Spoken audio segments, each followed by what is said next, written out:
Over the past 4 years, I think my biggest accomplishment, honestly, has been this podcast radio thing I've done with librarian Mr. Catterat.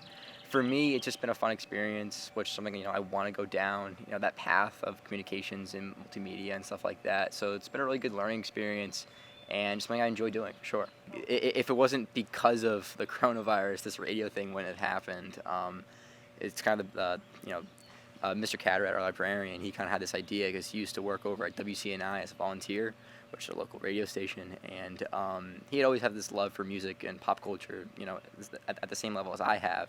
So for me, him and I have kind of just created a way to just kind of put that out there, as well as combining that with Waterford Public Schools. So I think a big influence on me is my dad. If it wasn't for him being a musician, as well as my grandfather as well, who's also a musician, I wouldn't have that kind of love for music as well as pop culture in general. From a very young age, he kind of forced me into watch all these, classic movies and listen to these classic albums and read all these classic books.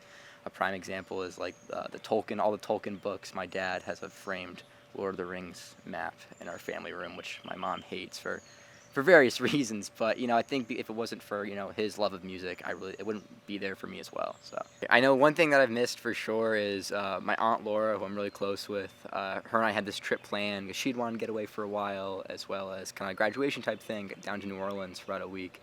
And we were supposed to go about 2 weeks ago, and obviously that didn't work out because of the corona. So that's one thing for sure that I missed out on. I really learned kind of just time management, especially because I have all the time in the world to do something, and time flies when you have really nothing much going on. So for me, I think learning how to manage my time well, and just kind of just do things I've always kind of wanted to try and do, and just kind of just go for it and jump on it. I think with technology and social media, and as well as all the things I have access to online, those kind of are distractions from a lot of those personal goals and things I've always wanted to do and things I should be doing.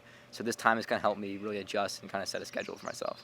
I think one thing I'm kind of proud of is I'm just like reading a lot more, which I've always been a fan of literature, but with this time I've kind of finally steered away from watching Netflix 8 hours a day to finally actually just sitting down and actually reading something important.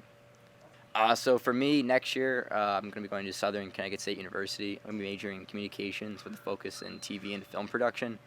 I want to be kind of behind the scenes in the art world and, in the entertainment industry, whether that be the business side or the actual, part of the creative. I'm not sure yet, but yeah, I just want to, end up working in the entertainment industry for sure.